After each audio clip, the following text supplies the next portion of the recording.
Levítico 24, 18. Solamente usted puede leer ahí todo el capítulo. El que hiere algún animal ha de restituirlo, animal por animal. El que causare lesión en su prójimo, según hizo, así se ha hecho. Rotura por rotura, ojo por ojo, diente por diente, según la lesión que haya hecho a otro, tal se hará a él. Versículo 21. El que hiere algún animal ha de restituirlo, mas el que hiere de muerte a un hombre, que muera. La ley de Moisés aplicaba este concepto ¿para qué? Justamente porque decía la vida de un hombre es tan valiosa la vida de un hombre, que si alguien le quita la vida a otro, la única pena posible no era ni que pagara en 100 ovejas o en 20 camellos o en un montón en un talento de plata, de oro o de lo que sea, sino que lo único que podía restituir la muerte de un hombre era la muerte del ofensor. Ahora, eso es lo que la ley de Moisés decía para equiparar las cosas. Pero obviamente cuando Jesús dice, oíste que fue dicho a los antiguos, ojo por cierto, pero yo les digo, y creo que en eso se basa justamente nuestras opciones. Cuando decimos cierto... Ahora, hay muchas iglesias cristianas, evangélicas, incluso iglesias bautistas en otros países, que defienden la pena de muerte. Conviene que algún día también lo podamos conversar, ¿eh? Y hay argumentos para un lado y para otro. Ahora, aquí no es cosa de poder agarrar un tarro con versículos bíblicos y usted en la otra esquina con otro tarro de versículos bíblicos y ponernos a arrojar los versículos bíblicos unos contra otros. No es la idea, sino poder conversar y también, como les digo, en su mesa usted puede conversar muchas de estas cosas también y estirar un poco más allá. No vamos a determinar acá entre nosotros si le vamos a quitar la vida a alguien, porque no está en nuestras manos. Como decía también, si está en mis manos, yo no podría tomar la vida de otra persona, porque la ley que Jesús me dice, más yo les digo, no resistan al que es malo, antes bien al que te tiran la mejilla, ponle la otra, ¿cierto? Resiste las ofensas, ora por los que te maldicen, ora por los que te persiguen. Entonces eso, bendigan y no maldigan, es lo que Jesús nos viene a decir. Así que dicho eso, hermanos, creo que da para conversar bastante más largo, así que es bastante interesante la conversación. La palabra muerte nos provoca entonces muchas cosas, ¿se da cuenta? Preguntas, opiniones, puntos de vista que pueden ser también diversos, aún en hermanos de la propia congregación. Así que da para conversar largo y tendido, pero es bien interesante la conversación. Pero vamos a las palabras que yo le dije que íbamos a tratar hoy día. La palabra cruz. A ver, de los que no han opinado, ¿alguien quiere decir qué le provoca la palabra cruz? ¿Alguien de los que no haya hablado?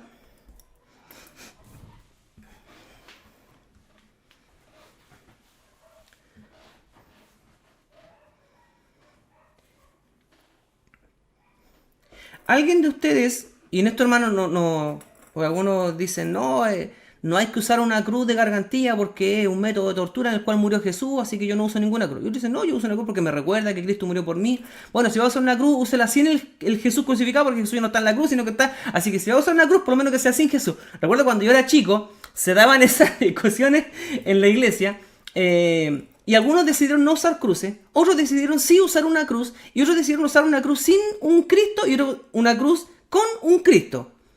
¿Qué le provoca la palabra cruz a usted? Yo no estoy aquí para decir que usted o que tiene que usar, que no tiene que usar, o con Jesús o sin Jesús. A mí la verdad es que me da exactamente lo mismo, porque más me importa lo que hay en el corazón que lo que hay por fuera, así que en eso no tengo ningún problema. ¿Alguien que quiera decir qué le provoca la palabra cruz? Lo mira como una palabra, ya si nadie quiere opinar, por último me va a opinar con el dedito arriba o dedito abajo. Cuando piensa en la cruz actualmente, ¿qué le provoca? ¿Tristeza o alegría? Si le provoca alegría, hágame así. Si le provoca tristeza, hágame así. ¿Qué le provoca la palabra tristeza? La palabra cruz, perdón. Las dos, dice la Nina, las dos. Tristeza y alegría me provoca las dos cosas, dicen algunos hermanos. A ratos tristeza, a ratos alegría, ¿cierto? Porque tal vez nosotros tenemos ya 2000 años de historia con la palabra cruz. Pero si usted hubiera estado como espectador en el momento de la crucifixión de Cristo, ¿qué sensación le habría provocado? sabe que antiguamente, hermanos, cuando se ejercía justicia pública, hoy día si la pena de muerte se practica en algunos países, en muy pocos países donde tal vez no están culturalmente muy evolucionados, por decir, si es que podemos llamar evolución cultural a muchas cosas que ocurren hoy día, ¿ya? Eh, y en muchos países las ejecuciones son privadas. A lo más están un par de testigos, el juez y un par de abogados, me imagino, y obviamente la víctima, obvio. Eh, pero en otros, entonces es un grupo muy reducido. Pero en algunos países de corte más antiguo, por decir, las ejecuciones son públicas. Toda la gente puede asistir a las ejecuciones. Así que es más de la sociedad moderna el guardar cierta privacidad en las ejecuciones. Pero hablemos de tal vez del 1800 hacia atrás, las ejecuciones eran públicas, los ahorcamientos eran públicos, los linchamientos, las hogueras eran públicas. Toda la gente que quisiera ir a ver una ejecución podía ir a verla. Hasta los cabros chicos. Hoy día van a quemar a alguien, hoy día van a ahorcar a alguien, y pan, las familias completas, hasta con cabros chicos iban y todos mirando ahí el momento que el tipo terminaba colgando y pataleando ahí hasta que... Y algunos mirones se quedaban después mirando un rato, después la gente se empezaba a ir de a poco. Pero las ejecuciones eran públicas. La cruz de Jesús, la crucifixión de Jesús, fue un acto público. De capitán a paje, de grandes y chicos, toda la gente estaba mirando. Si usted hubiera sido un habitante de ese primer siglo, ¿qué piensa usted que le habría provocado la cruz de Jesús? ¿Usted habría mirado para otro lado? ¿La curiosidad le habría picado? Insisto, la gente lo tomaba como un espectáculo. Había tan poca entretención, no había televisión por cable, no había cine. Así que una de las pocas entretenciones que la gente tenía era ir a ver las ejecuciones públicas. Pablo dependía del bando que uno del Estado. Claro, Yo creo que eso es lo primero. tal vez la gente que lloraba al condenado puede que haya sido muy poca, porque si estaba en la cruz era por alguna razón que no era muy honorable. Por lo tanto, los del bando del sentenciado tienen que haber sido tal vez muy poco y haber estado tal vez ahí en algún rinconcito. Y probablemente la gran mayoría de las personas estaban disfrutando del espectáculo. Entonces, el significado de la cruz para los del primer siglo, para los que estuvieron presentes ahí en la crucifixión, y lo que significa para nosotros con 2000 años ya de que el evento de la cruz ya ocurrió, tiene un significado súper distinto. Y esto, hermanos, también es un poco sensible porque cuando ha pasado mucha agua bajo el puente, todos nosotros tendemos a perder cierta sensibilidad. Como por ejemplo cuando te pegas un golpe en una rodilla o en el codo y la corriente, cierto, y un dolor pero espantoso, o un calambre. Esos calambres que a uno le llega a desfigurar la cara, ¿cierto? Pero conforme va pasando, porque en el momento es terrible, pero conforme va pasando, y eso pasa con todo, con todos los tipos de dolores, sean físicos, sean del interior, con el tiempo van mermando. Cuando ¿a quién le ha dado un dolor de guata pero espantoso? Pero esos que usted bota todo lo que, hasta lo que no comió bota, termina hecho huila, ¿cierto? Deshidratado, bajó 3 kilos en 3 días, o bajó más kilos en tantos días. ¿Y qué es lo que dice uno cuando está sufriendo? ¡Nunca más! ¡Nunca más! No sé si usted lo ha dicho. Pero cuando ya el dolor se ha pasado a las 3 semanas, a las 4, a los 2 meses, y tiene la oportunidad de mandarse el mismo patache exactamente igual, probablemente usted no lo piense 2 veces y se lo mande nomás porque ya se le olvidó el dolor. Nos olvidamos rápidamente, hermano, de estas cosas y volvemos a caer en lo mismo. ¿Por qué quería llevarlos al tema de la cruz? Porque después de la crucifixión, después de los eventos de la resurrección, después de todo lo que los que presenciaron el acto, los cercanos a Jesús, y vieron al Cristo crucificado, luego lo vieron resucitado, luego lo vieron muchos de ellos ascender al cielo, delante de muchos testigos, probablemente durante la vida de estos hombres, durante el resto de vida que les quedó, vieron muchas crucifixiones más. Y cuando veían a un futuro crucificado con su cruz cargándola y llevándola porque sabían que iba cierto a eso. Cuando vean un tipo colgado en una cruz, cuando vean el sufrimiento de ellos, ¿qué les habrá provocado a ellos en sus corazones? Dicen, bueno, no es Jesús. ¿O creen ustedes que cada vez que veían una cruz les recordaba, pero así profundamente, lo que habían vivido con Jesús? Si les mencionaban al pasar a alguien por ahí, se le cruzaba la palabra cruz, ¿qué le habrá provocado en el corazón a Pedro, a Juan? Cuando de repente alguien, tal vez en una conversación así casual, mencionaba la palabra cruz o mencionaba la palabra crucificado, ¿qué le habrá provocado en el corazón a ellos? ¿Le habrá sido indiferente? El recuerdo estaba fresquito probablemente. Y la palabra cruz para ellos nunca iba a sonar de la misma manera. La palabra cruz, cada vez que la oyeran, iba a ser un recuerdo, iba a ser remover nuevamente la herida, esa sensación que a usted les provocaba, las dos sensaciones, ¿cierto? Dolor por un lado, pero victoria por otro lado. Pero ya la palabra cruz no era para ellos una palabra indiferente, por el contrario, una palabra que les provocaba algo en el corazón. Es cuando una palabra ya se convierte prácticamente en un símbolo. Por eso es que muchos de ustedes, yo soy re malo por usar gargantilla, pulsera, anillo, lo que sea. Por eso muchos creyentes llevan con orgullo una cruz colgada en su cuello o en un prendedor, en un brochecito. Porque les provoca algo en su corazón, un recuerdo.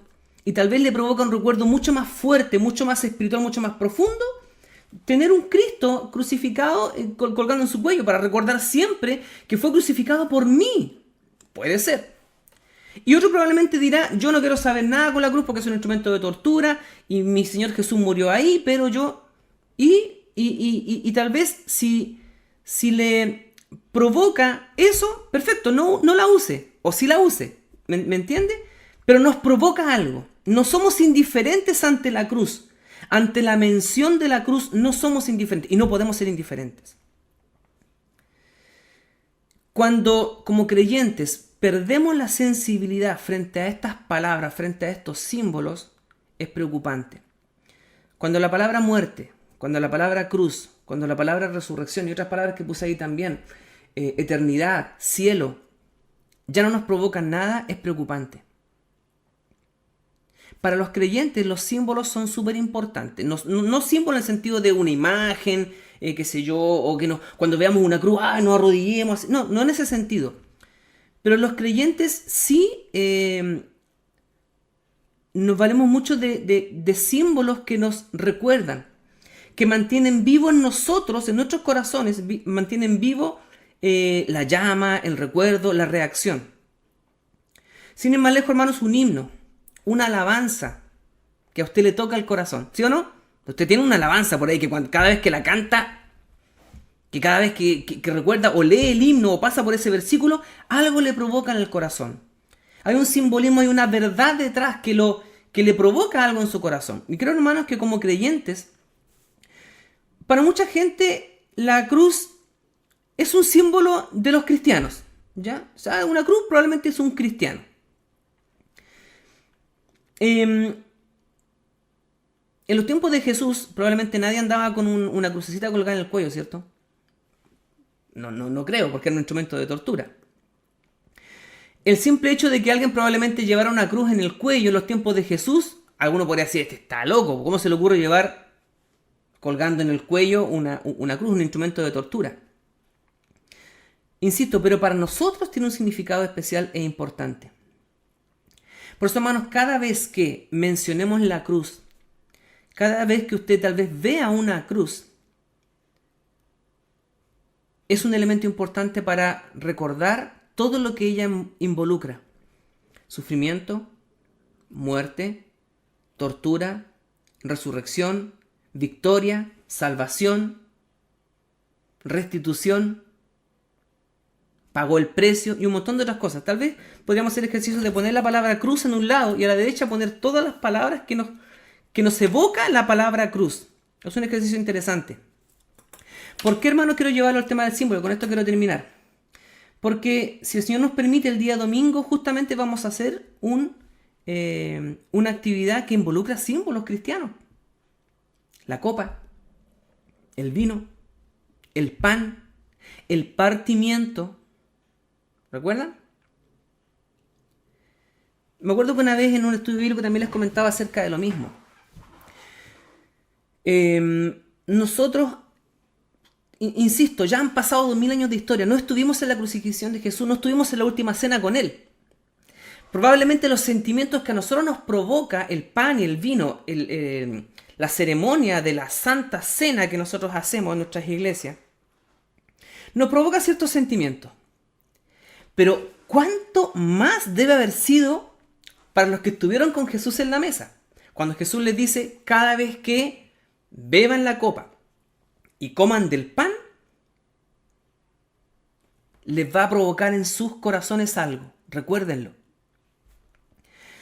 Y yo pensaba, cuando hacía ese estudio hace un tiempo atrás, decía, probablemente un día uno de estos apóstoles, después que ya había pasado, no sé, al día siguiente, cuando ya había bajado un poco la intensidad de los eventos, y él llegó un día a su casa, se sentó en la mesa, ¿cierto? Dijo, vamos, ya chiquillos, vamos a sentarnos a comer.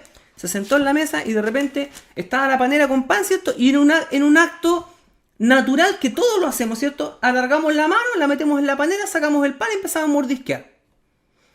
Y este discípulo, este seguidor de Cristo que había estado y había escuchado las palabras de Jesús, tomó el pan como un acto cotidiano, lo tomó en su mano y al partirlo, ¡guau!, todos los recuerdos se le vinieron adentro.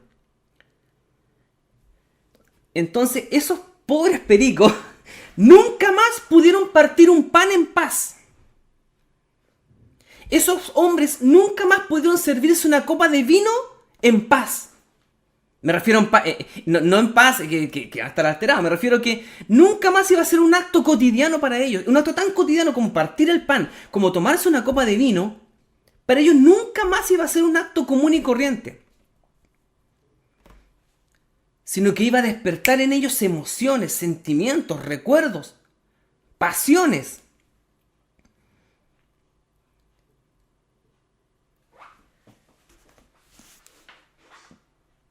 Para nosotros es un poco distinto. Insisto, porque nos estuvimos con Jesús y tal vez el acto del partimiento del pan y el vino en la mesa, que era para ellos algo cotidiano, para nosotros tal vez es distinto. ¿Ya? Es distinta la manera en que nos servimos los alimentos. Pero el Señor Jesús quiso que hiciéramos de esa manera ese evento, el partimiento del pan y la copa. Por eso es tan importante, hermanos, que este simbolismo que vamos a tener el día domingo, si el Señor nos permite hacerlo, le tomemos la importancia que tiene, el valor de estos símbolos, el valor de recordar, el valor de provocar en nosotros un sentimiento. A mí me emociona cada vez que, y de hecho también el año pasado, ¿se acuerda que cada uno lo hizo en su casa? ¿Se acuerda, no? Yo estuve revisando el video que hice para dar la instrucción de los hermanos. Ese hermano prepare el lugar, busque una copa, límpiala por todos lados, sáquele brillo, téngala ahí. Haga un pancito rico, o tenga una fuente ahí con un pan, no haga todo a última hora. Prepare el lugar, prepare el ambiente. Si tiene una reja, échele llave a la reja para que nadie lo venga. Desconecte el timbre, si tiene un timbre en la casa, para que nadie vaya a esa hora que usted está justo en lo mejor. Y ¡ting dong! Suena el timbre. Que busque un lugar ahí.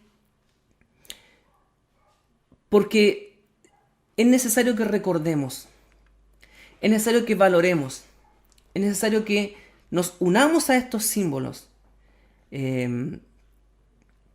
porque sería terrible lo que el apóstol Pablo decía. La cena del Señor se había transformado para muchos en un simplemente para ellos sentarse a comer y tirarse eructos, y uno se emborrachaba, dice, y otros llegan a puro comer, y al final se había convertido un acto carente de todo, y probablemente quienes más conservaban el simbolismo eran aquellos que habían estado cerca de Jesús. Para los que no habían estado en el partimiento del pan y en la copa, en la última cena con Jesús, probablemente el sentimiento era distinto, y por eso Pablo no participó de ese servicio. Pero él se sintió un defensor de eso, y dice, no puede ser que estos símbolos hayan sido pisoteados por ustedes. Cuando se sientan a comer, a hacer todo, eso no es comer la cena del Señor, dice Pablo. Han perdido el sentido de los símbolos. Y creo, hermanos, que también debe resonar en nosotros en este día y en estos días en que se aproxima el tiempo de la cena del Señor.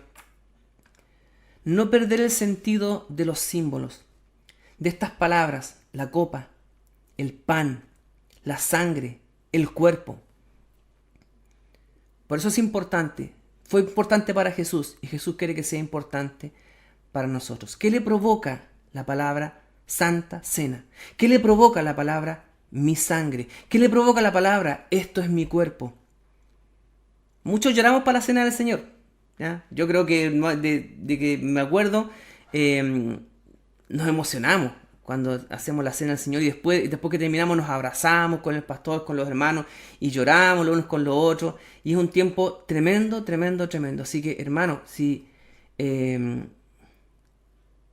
puedo de alguna manera con esta palabra activar su corazón, entusiasmarlo, emocionarlo para el día domingo. Entonces, hermano, yo no me puedo perder el día domingo esto. Ya estoy ansioso porque ese día llegue. Ya estoy preparando, ya compré la harina para hacer el pan. Yo ya encargué el pan. Yo le estoy sacando brillo a la copa que voy a usar ese día. No sé cómo lo va a hacer usted.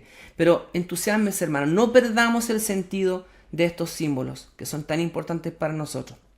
Amén. Solamente con esta reflexión quería dejarlos hoy día y vamos a seguir revisando más palabras los días siguientes también.